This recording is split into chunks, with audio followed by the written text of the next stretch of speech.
Thanks for joining us on our Thursday Zoom call. This happens at 2 p.m.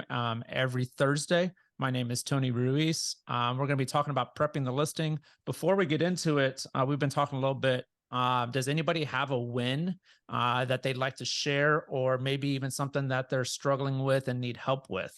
We've kind of gone away from that past several ones, but I wanted to open that up. Anybody have a win that they want to share? Val looks busy. Alan, how are things going? Things are good. Been helping people on board. So Sam's one of them. So we're lucky to have Sam and Del Rio. Cool. Anybody that has referrals out there. So he's joined our team, and he's a phenomenal guy with a lot of sales experience. So welcome to Sam. Very cool. Awesome. Hope he is able to join us, but if he's not, then obviously this is going to be recorded. So let's get into it. Before we start, I want to say a disclaimer. I am not listing boss here. I am not. This is the one way to list a house and prep a listing. I believe that I'm a lifelong learner. I'm constantly taking things in and going, "Ooh, I like that. I'm gonna change the way I do that." So obviously, I've had some success with listing homes and selling them and doing well on that side of things. But obviously, I also work with buyers. So these are just things that I've learned along the way that I wanted to share. With that being said, feel free to turn on your microphone at any point in this presentation, ask a question. Do not feel like you're interrupting me at all. All right. I will not be offended at all. I would prefer this to be open, and there's going to be several spots where I ask for your input. And at the very end, I'll ask for some feedback and see if we can grow together. So let's get started. What we're going to cover today, we're going to talk about these things, right? Maybe you saw the post in the group, but we're going to talk about how we agree with the seller on, I need to do that. Here we go. How we're going to agree to a sales price. All right. How we're going to prep the house, pictures and videos, social media teasers and posts, uploading info into MLS, which is a big pain in the butt. That's the part I don't like the most. Paperwork that you need, setting up showing time, sharing and shouting from the rooftops. So real quick, by a show of hands or whatever, who has never listed a house? Is there anybody in here? Just maybe say me. Never listed at all. Cool. All right. Hey, iPhone, well, what's your name? Is this Sam? Sam Mireles. I was just on the phone with Alan, and I'm privileged to be on this call. So thank you for having me. Yeah, man, welcome. I'm glad you made it here. Thanks for being here. Well, Cool. So most of us have listed a house, or at least a few. So again, y'all have experience. I have experience. Let's collaborate. And it's not just Tony's way or the highway. All right. But let's talk about pricing the home together. And I would like, so these notes at the bottom are kind of for me. I'm going to show you as quickly as possible. We're not going to go super in depth with these things, but what I do to get comps and net sheet. So this is the first thing. We got to agree with the seller on what we're going to price the house for. So let's go ahead and go over to the MLS real quick. I'm going to go ahead and put that away. And then we're going to go to my most recent listing that hit the market today out in Converse. All right. Good friends of mine. And this is already a CMA that I ran for them back on the 23rd. All right. But I'm going to go to find comparables. Maybe we'll do some other course on doing this a little bit deeper. But bottom line, you could get to this in a search, right? And I like to look at everything. I like to look at all the actives and the stuff that's under contract, pending, and sold, right? I also like to make sure that I map it out, right? So that it's specific to their exact neighborhood, right? I find out exactly where they're at. They're over here on Margarita Loop, right? Outside 1604 and right here off of I-10. So this is the area that I'm going to be focusing on so that I don't pull any comps from anything else, right? From there, I went back 6 months, but for this example and for them as well, I went down to 3 months because there's plenty of stuff. There's several different builders in that area, so I specified as I only want to compare Lennar homes as it is a Lennar house. As I pulled out the comps and looked at the big picture, I narrowed it down and said, I only want to look at square footage between 1,600, 2,200, right? So based off of that, I'm going to run the count and it's going to be 31 houses, right? That's fine. I'm going to go ahead and review the results. And I know I'm going a little fast. It's just because like this training is not focused on this. So when I do this, I love this. Another agent, John Totten, taught me this actually. When you go to this drop down, right, if you click that, you have different views that you can look at. And I love the CMA summary because here's what's going to happen. You click that and it sorts it into the actives, the pendings, and the solds. And you can see right below, it shows you the average statistics of the actives, the pendings, and the solds. Is that new for anybody? Did somebody just learn something new right there as to how you can sort that? So that's great. I take that in.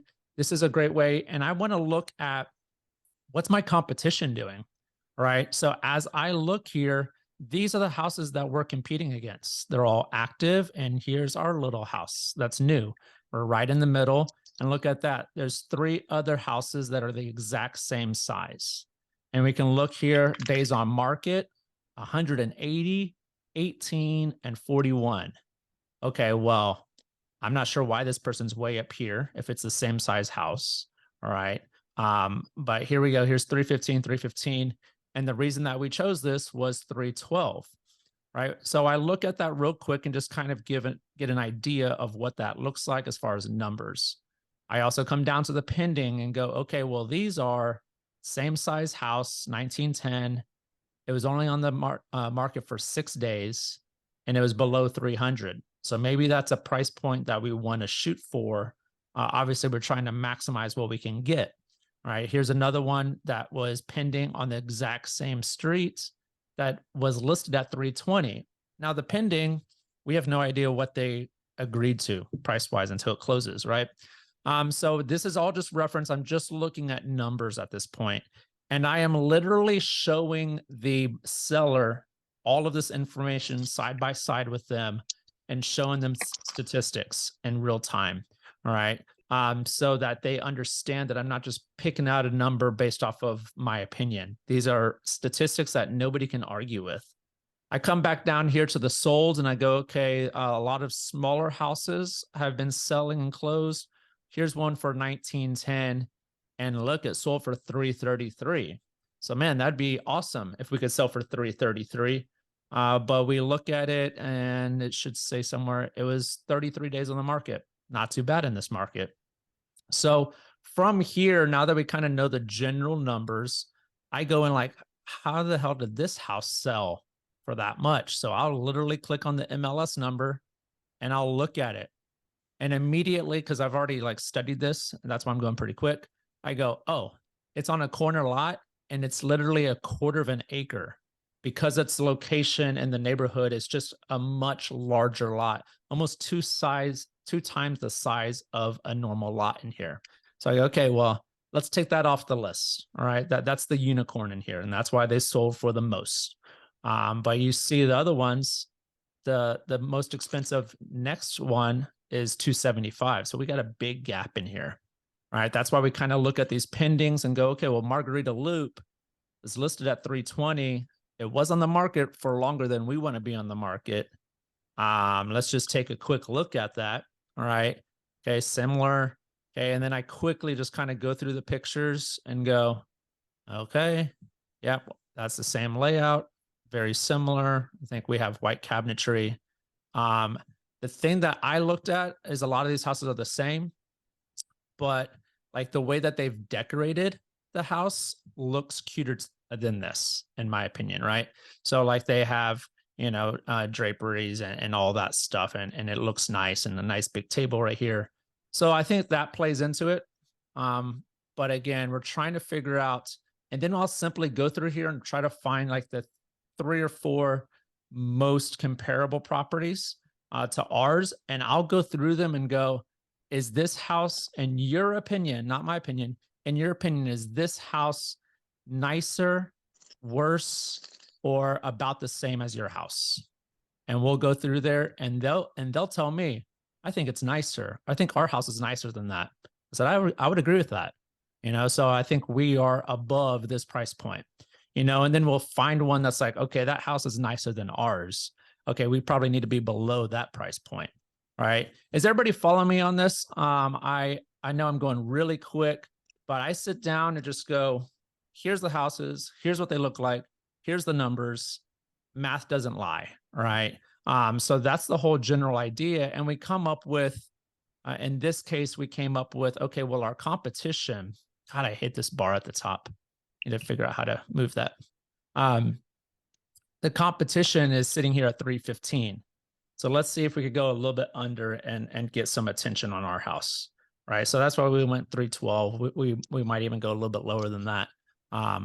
But that's where we ended up doing. So the next thing we want to do is make sure that they understand what that means, right? So if we sold our house, so I pull up this net sheet.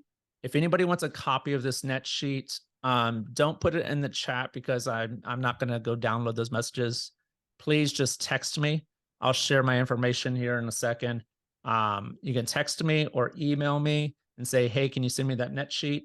The reason I like to do that is because I want you to do a little bit of work to get the stuff, all right? Here I am doing this for anybody and everybody, but just text me, email me, say, hey, can you please send that? I'll send this to you. The cool thing is I can type in here and it's already formatted to where, okay, Mr. Seller, we're going to sell your house for 312. You've already told me that you still owe 273 or whatever they owe, right? If they owe nothing, you can put that as a 0, right? We know that we're listing on the 16th, all right? So let's just say we close on the 20th of March, all right? So you plug in these few little things here and it will adjust things. Here, I want to show you this because especially if you haven't done it before, you can go to, why won't this thing go away? Let's see if that helps. You can go to BCAD. All right, there we go. BCAD.org, all right, and you can look up their taxes, right? Sometimes it's an MLS if it's been listed before, but this is a newer house, so it has never been listed on the MLS. So you simply type in the property address and you see their name and you click it. All right. And then you adjust the values here. So a lot of people are visiting BCAD right now. They're going, why doesn't it tell me the taxes? It doesn't tell me the taxes because you click here, NA.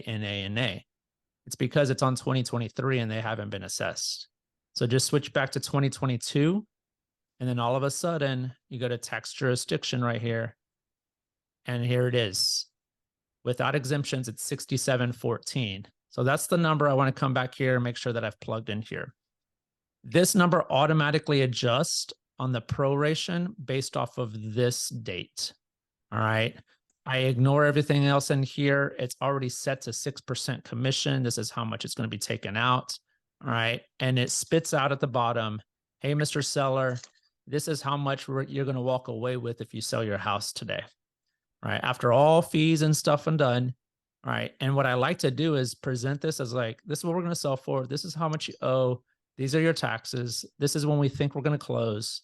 And then I jump straight down. I don't even talk about all of this stuff. Jump straight down and just show them, this is what you're walking away with. Do you feel comfortable with that? And most of the time they're like, yeah, that sounds good. And sometimes they'll say, well, what's your commission? I said, great work, by the way. Sorry for the interruption, but that's awesome. Thank you. Yeah. This is really good. Thank you so much. Yeah, absolutely, man. I appreciate it. But again, like sometimes they'll mention commission. I said, my commission's already in there. Everything, all the fees are already built in. This is what you're walking away with. All right. So that's super important. And don't make the mistake. I've mentioned it before. Early on in my career, I made the mistake of not running a net sheet. We got to closing day and realized that they actually owed money on the house. And it was one of the worst feelings I've ever experienced in my life. So you need to make sure to ask the question up front. Hey, Mr. Seller, Mrs. Seller, how much do you owe on the house? If we're going to sell it for X and you owe Y, this is what you're going to take home. All right.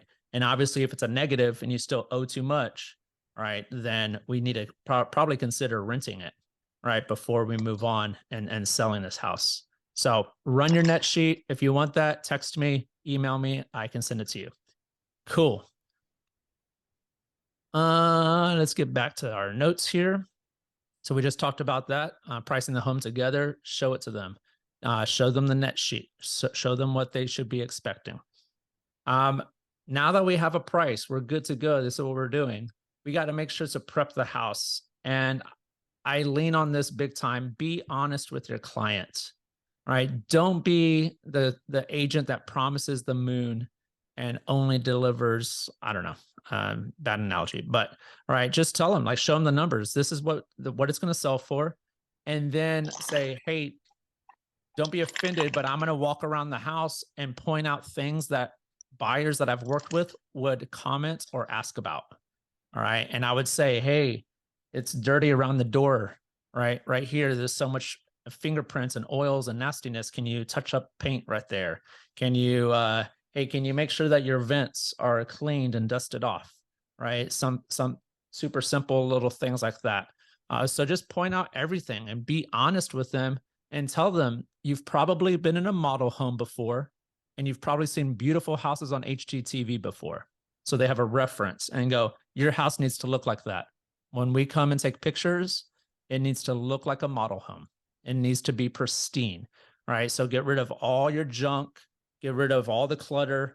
And a lot of times they're like, are you taking pictures of our closets? I'm like, nope, not opening the closet. You know, so go ahead and stuff your closet full. Now, people might open it if they're doing a showing and they're looking around in space. So it is what it is. But for picture wise and basic showing wise, it's fine to put stuff in the closet and make sure everything else is clean and not personalized, right? Take down some pictures and stuff like that if you have a lot of pictures of the family. So that's the whole idea. Clear the clutter. First impressions matter, right? Point out things that your buyers would say. Because most of the time, by the time you get your first listing or your first few listings, you've worked with some buyers, you've walked some houses, you've heard the comments that buyers say, you hear the complaints that buyers say. And I would say, I was just working with a buyer the other day and they would point this out, you know, and that's what we're trying to avoid, right? Mow the grass, hire some cleaners or make sure that they clean. Maintenance. So you see a light bulb is out in the bathroom. Hey man, it'd be awesome if you could replace that. It's not going to make or break us, but again, it's that first impression. You know, go buy a few light bulbs, make sure they're all working, touch up some paint here and there. Just take care of the things that you can take care of without killing yourself to make it as pristine as possible. Whew, I'm going to take a little bit of breather. Feel free to open up your mics. Any questions, any comments, anything that comes to mind.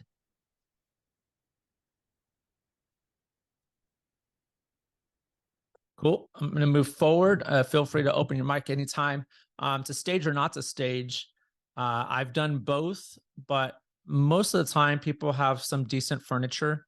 To whereas, again, I said, your furniture is going to be perfectly fine. There's no need for you to get it out and for us to bring stuff in. Now, I mean, unless it's a crazy case of like furniture's falling apart, looks terrible, whatever, you got to make that call.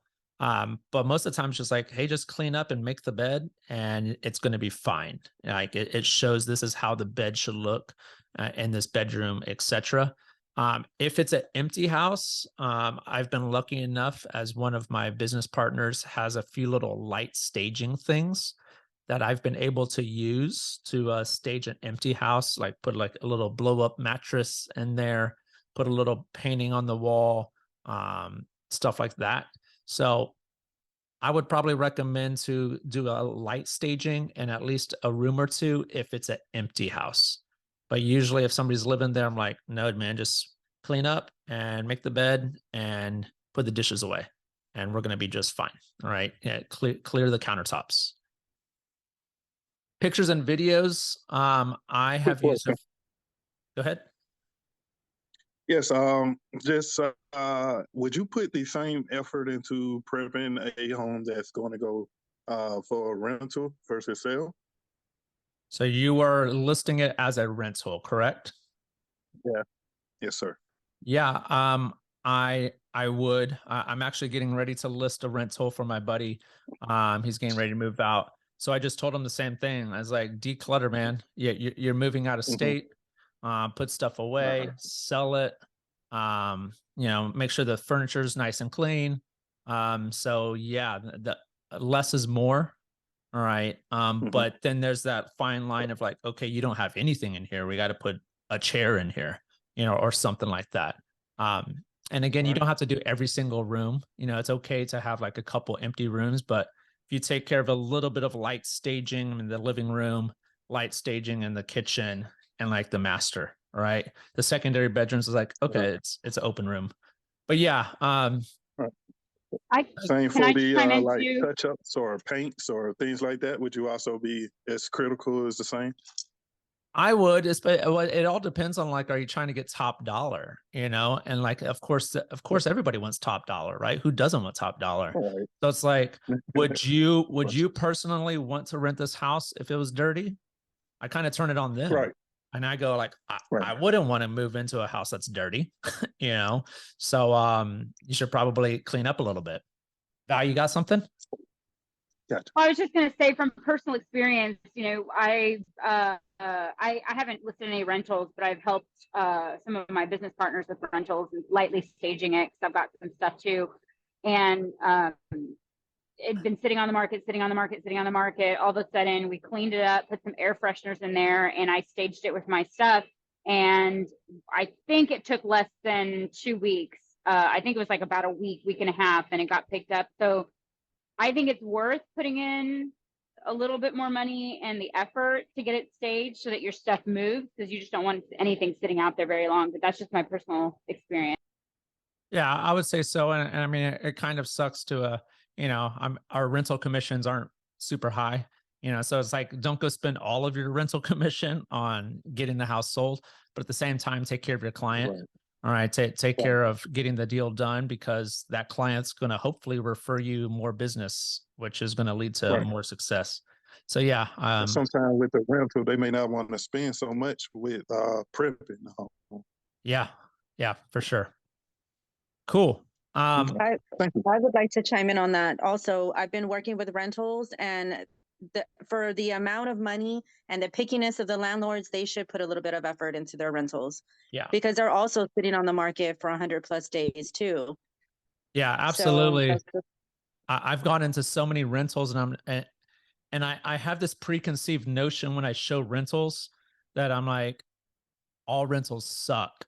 They're all like crap. They look terrible. They stink. So like when I walk into like a semi-clean rental, I'm like, oh, well, this is refreshing, and yes, I agree. I'll make a comment, and straight to my client. I'm like, this is a nice Mhm. clean rental, because yeah, most of the rentals aren't updated. They smell like crap. They look like crap. They haven't touched up anything. So yeah, definitely, if you can, without breaking the bank and killing yourself, put a little effort into it for sure. Okay, Or I mean, thank you. or again, like, it doesn't have to be you. I mean, this is technically their house and you're helping guiding them. So they should put the effort in. They should put a little bit of the money in to fix these things, not necessarily you. You're just guiding. Remember, it's not your property. You're just guiding them. Right. Cool. Pictures and right. videos. This is super important because this is going to be the first thing that anybody sees. All right. So I set up as soon as we know when we're going to list the house, I set up a time with the photographer. I've been using Real Image Pros. Here is their website. So I move over here. I really like their service. They do a lot of Central Texas area. I think they do good work. Also, I met Stellar Video for Real Estate is another good one. I know that he's done some work for Ashley Pena. And there's a lot of different photographers out there. I know Alan Grulick uses somebody else. But for what I get, for the price I just got probably 40+ pictures that I got to choose from for $150. All right. And like, I think they're pretty decent quality. especially for most photography packages, are like $300+ These guys reached out to me because they were moving to the area from Atlanta, started using them. I was pretty happy with them. And of course, their business has grown. So promote them if you want to take a look at their stuff. RealImagePros.com is the website there. I do Tuesday for a photo shoot for a listing on Thursday. I think technically the MLS says you have to post photos like 72 hours in advance. I've always posted literally the day before and they go up. But every time I do that, I see this little notification in there that says something. But photos on Tuesday, I get them Wednesday morning. I look through them. I pick the ones that I want to use and I put them up in the MLS. I do my own video. All right. I have invested in the nicer iPhone with the camera and all that. So I just have a gimbal that I work and I take little video clips. Yesterday I did it horizontally. All right. And then I got that for my YouTube stuff and post it. And then I went vertical. All right, on my gimbal. So this way I can make them into TikToks and Reels, and I don't have to worry about the formatting and changing it to horizontal, vertical. That's probably a whole nother thing that we can talk about some other time. But then I just edit the videos on iMovie. And again, maybe that'll be next week's training on, making a video walkthrough. Let's see. This is what they look like. I pulled up this stuff. So this is, put some music to it. All right, this is walking in. Simple transitions. This is just all on my phone. Now, and it lasts about 2.5 minutes. All right, so I could share that on really anything. And then on top of that, this happened Tuesday. All right, I take a social media story coming soon and do a video walkthrough to post to Reels and TikTok. So that's what this looks like. And here, too many things opened here. So that's not it. Here we go. Here's my story. As soon as I posted my sign, showed the sign, showed the front of the house. That's it. New listing. This is it. Coming soon.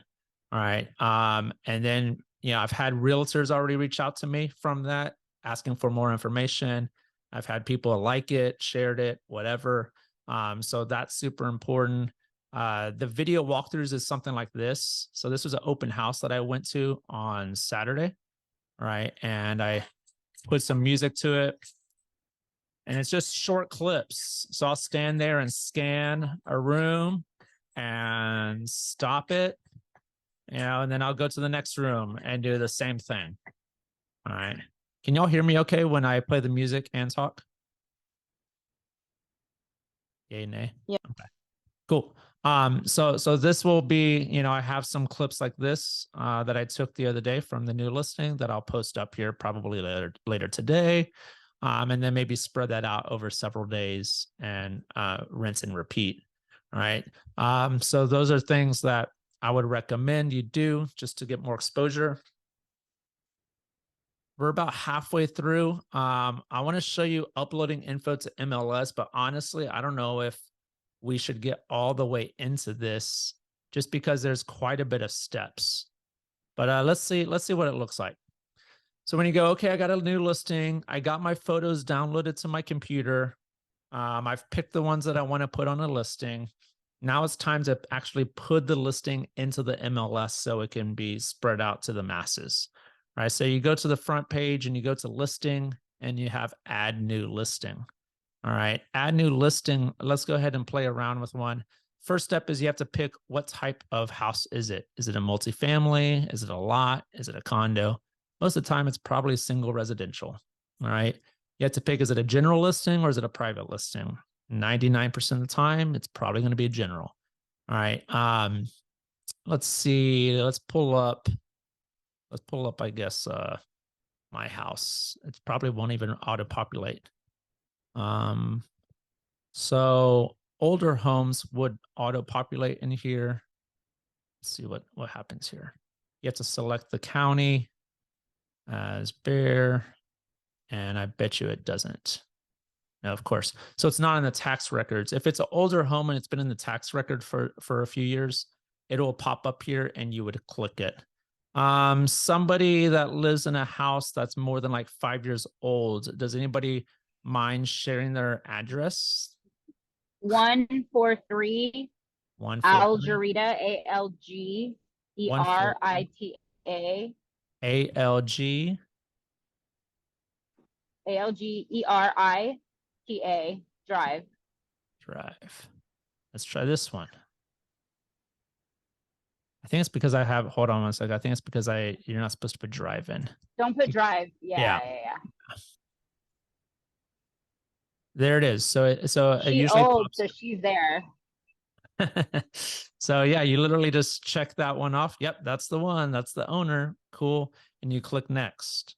Right. And what the nice thing is when it's there, it's a good thing because you don't have to go in and input all this stuff yourself. But like, for instance, the one that is only a year too old, it didn't auto pull it. So anyways, it already tells you what area it's in. All right. So if you click on this, it shows you, yep, it's right over there. That's correct. So you kind of want to just confirm all this stuff. Okay. It fills in these numbers and then it asks for a list price. So, start filling in. I can go ahead and do this because it won't do anything unless I save and continue and like list it, which obviously I'm not. But let's just say it's a $500,000 $1 million. All right, $1 million. But yeah, I put in that. I pretty much ignore everything unless it has an asterisk, right? Obviously, the asterisk is a required, and then multi-county, usually not, and then listing agent. Okay, cool. Save and continue. I'm hoping this doesn't list your house, but no, I'm pretty sure it won't unless I do that.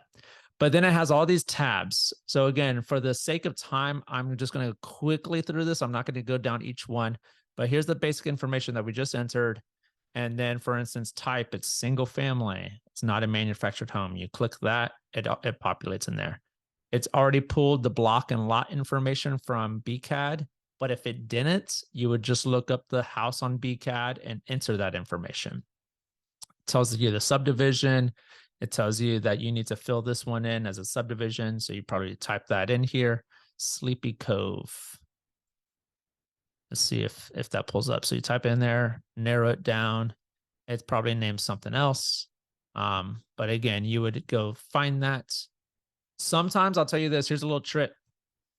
Sometimes what I'll do is just to confirm, I'll pull up the other listings in that same neighborhood and see what those agents put in there. Does that make sense? Just to kind of double check my work and go, okay, yeah, that's what I'm looking for. All right.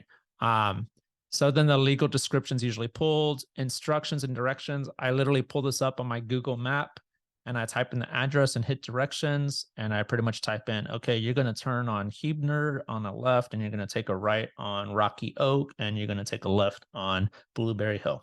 All right. And that's what I type in. I ignore that. This is the year the house was built. It's not, is it really 2019? It's not even old. Yeah, we destroyed the old house that was built in the 50s and we built new 2019. Beautiful. Awesome. I can't wait for the invite. When's the party? I'll have y'all over. All right, let's do it. But yeah, square feet are there. School district. Don't be a lazy agent. Look this up. Pull up the district website. Find out the schools and type them in. I don't like to type them in. I like to look at them. What elementary school is it?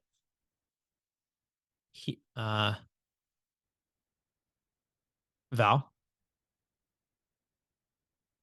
Oh, did she leave? But yeah. Elementary. Sorry. Yeah, what And elementary? Jackson Middle School. Okay. Colonial Hills. Colonial, yeah. My uncle lives over there. So you type in Colonial, there it is. Castle Hills. The reason that I do this is because it will put in what the MLS has it as. If I type in Colonial Hills, I don't know what would happen. But this is how I would recommend you do it. And it fills it in the way the MLS has. You do that throughout. Construction, it is pre-owned. It's not brand new. Builder name, sometimes it's unknown. You can do that. Neighborhood amenities, you have all these drop downs. Does it have controlled access? Does it have a pool in the neighborhood? Tennis? You just check them off as you go. All right. So that's the general idea. You fill all that out. Exterior, you just start filling this out. All right. Again, we don't have time to go through every single one. This could honestly be its own thing. Here's another thing that I forgot to mention as I'm looking at this. I have a note on my phone that has these required measurements. So this is another thing that I want to mention to you. I have a laser. It was like $60 that I bought at Home Depot. It's a laser measuring tool to where I can put it on, shoot the laser across the room, and it tells me the length of the room. So then I go, while I'm doing photos and video, I pause and take measurements of all these rooms.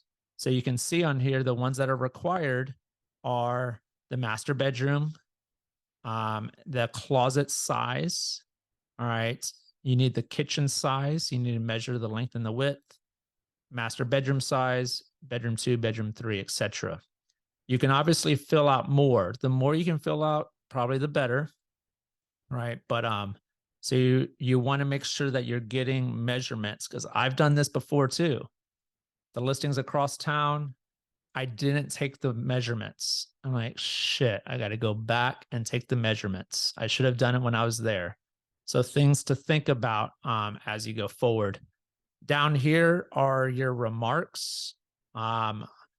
Sometimes you could go to like my listing and copy and paste. Like this is the information that he always puts on all of his, and then just change it to whoever you use as a title rep. All right. And then public remarks is where you rave about how beautiful the house is, and it's a once in a lifetime opportunity for anybody that is looking for this house. Media, this is where you upload your photos. All right. And you can also put a virtual tour on here with a YouTube clip. I take this URL and plug it in here, and it's on the listing. And then documents, this is pretty important. This is where you would add the seller's disclosure. You would add the survey, all right? And I like to put in offer instructions, right? So offer instructions is a document that I created that I reuse all the time. And if you want a copy of this and just copy it, text me, email me, whatever, get a hold of me, ask for this. I can send this to you as well. But it says, you know, when you're submitting an offer, please do step 1, step 2, step 3, step 4.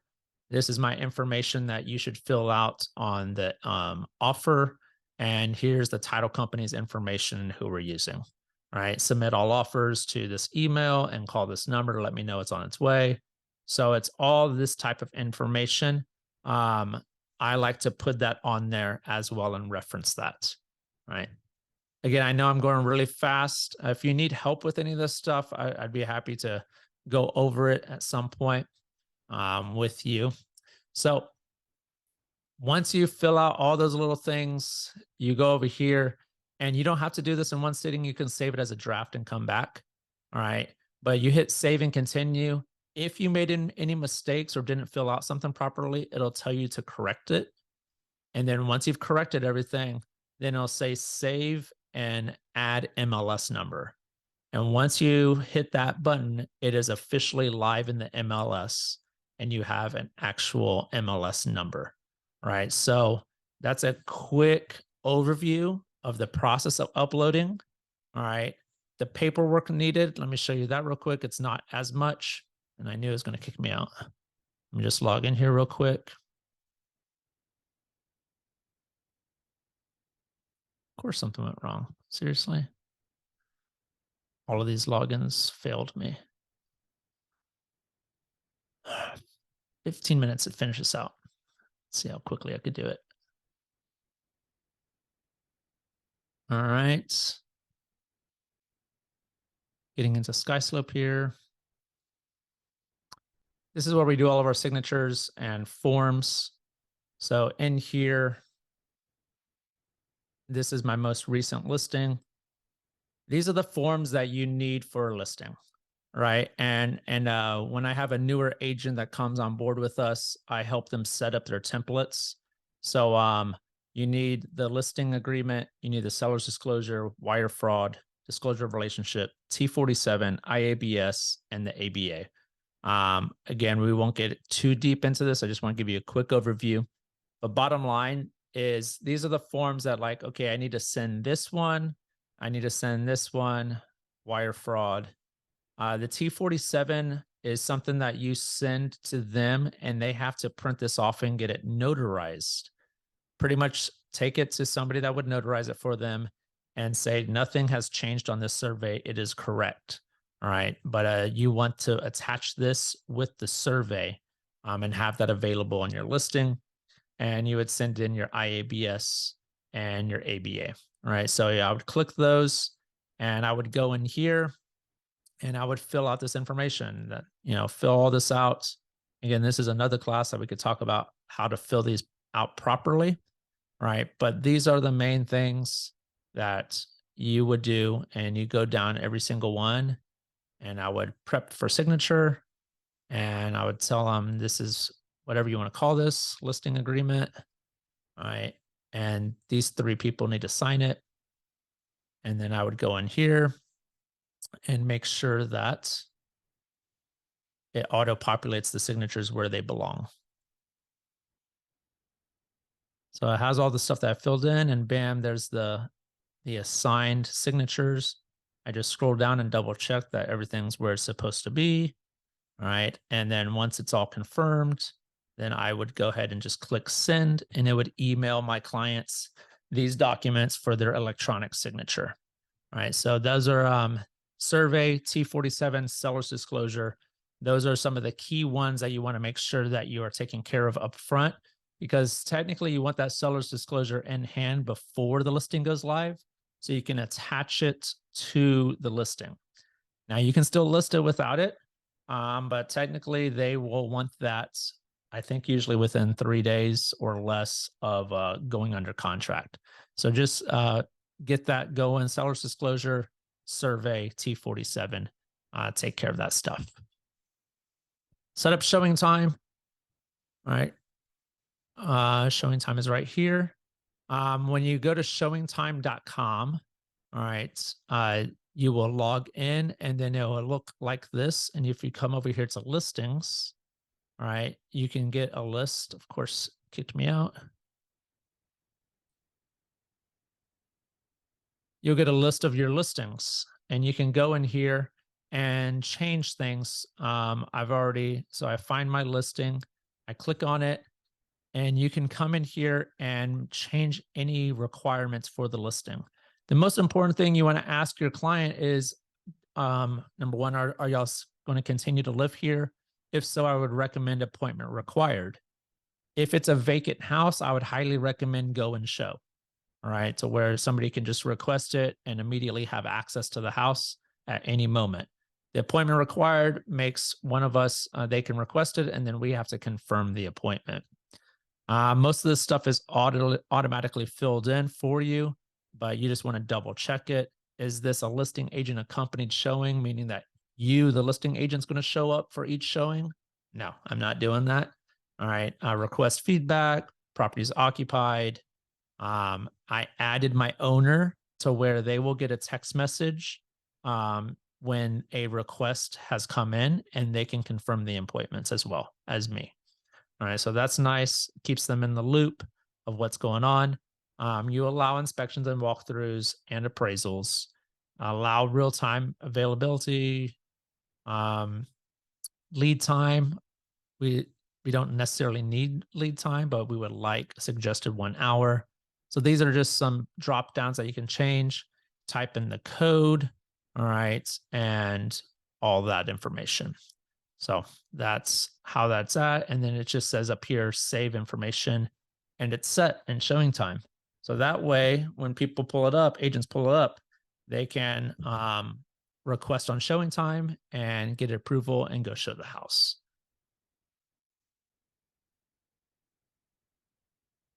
So that's kind of the legwork, and it does take a little bit of time, right? So, I mean, the nice thing about being on the listing side is you have business going on and you don't have to run around the city showing houses. but there is a little bit, in my opinion, a little bit more work to be done at the beginning of getting things prepped, getting things up and going, the night before, the day of, whatever.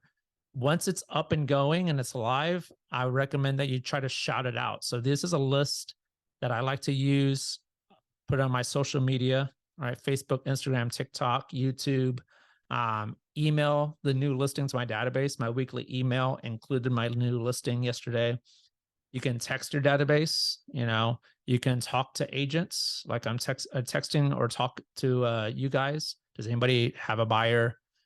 You can email my entire brokerage through Showing Time. You can post it on the Facebook group Shift Talk. All right, I did that this morning. Another one is Lattes and Listings. If you're not a member of that, go ahead and hop on that just to have access to post it to. Another Facebook group is EXP Agents in San Antonio that has like over 700 agents that you can put it on there. Workplace is an EXP thing. So San Antonio Agents is the group in there. Any other Facebook group that you find that might be in that area, you can do a property boost. All right. Of course, I think it's $45 is the minimum to do a property boost there. Other ways to move it, you can host open houses. You can go door knocking in the neighborhood. You can reverse prospect. Reverse prospecting, I'll show you that real quick because it won't take that long. But if I go to my listings and view manage, all right, I have these 3 listings. So that one's brand new, so we won't click on that. But if I go into this, I can do a check mark here on this one, and I can go to reverse prospecting right here. And it shows me that these 2 people are interested. And it shows me that all of these people are marked as unknown, which means this house has been emailed to these clients and they did not respond for whatever reason, if they liked it or didn't like it or whatever. And then these people are not interested. And then all these people have a match to the property, but they haven't been emailed for whatever reason. So as I'm sitting here going, this house is sitting here, I want to make sure, and then it shows you the agent's name. So now I can reach out to these agents, phone call, text, email, whatever I want to do, and go, hey, you have a client by the name of HY5Y4 that's interested in this property. Have you set up a showing? I just wanted to let you know, we'd love to entertain an offer. So now all of these people don't know that they have somebody interested or not. So I can go down this list and work through it, and it'll show me the agent that has a client that has a match to my property. So this is something that I kind of do on the back end. If the house isn't moving very quickly, I'll take some time and start sending text message calls, emails, whatever it is. You could just do like a blanket email, copy, paste, copy, paste, copy, paste, copy, paste, and see what kind of response you get. So that is helpful. You could do mailers to the area. I haven't done that, but I've heard of people doing it. You could run online ads. And of course, my original broker with EXP said, all these things that we talk about, marketing the house, bottom line is price sells houses. All right. So if a house is sitting there too long, it's probably because the price is too high.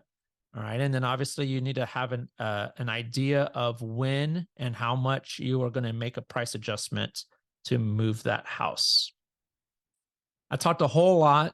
I'm sure some of you going, I wouldn't do that, or I do it differently. Is there anything that I missed or anything that you do? I would love for you to share, because maybe I can learn from you. Maybe somebody else on the call can learn from you. What did I miss? Open up your mics. Feel free to share.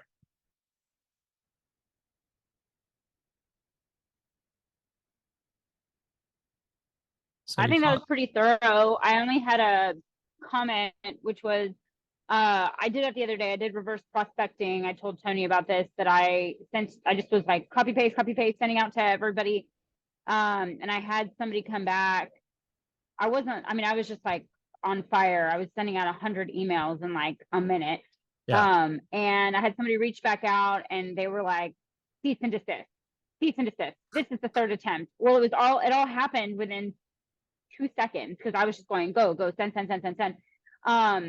So one of two things, just so you know and you're aware, that if you do reverse prospecting, some people get annoyed, which is fine, but it's their own fault because there's a button that they click themselves to say if you want to be on that reverse listing or reverse prospecting list or not. So it's kind of on them, but I try to be super courteous. I apologize. I didn't mention the fact that he just had to click a button to get off that list, but just a heads up, because I do that with all of my listings.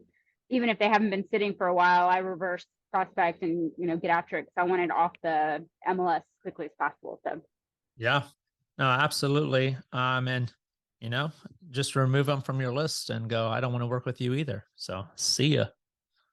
But well, yeah, thanks for since y'all are so quiet, I guess I crushed it once again. So hope you enjoyed it. I recorded it. It'll be up. If you want to share this with somebody, that would be awesome. And also, if you want to go check out the podcast and listen to the latest episode, me and Shane talked about 15 ways to talk to your sphere. Good reasons to call or text or message them. So go listen to that. Give it a like. The Productive Agent, wherever you listen to podcasts. And we will see you next Thursday for another training. And next Friday is our happy hour. So be prepared for that. Put it in your calendar. 4 to 7 at Cover 3 here in San Antonio. We will be there. If there's anything that you want, go ahead and text me, email me, call me, and I will share what I got. So thanks, guys. Appreciate you being here.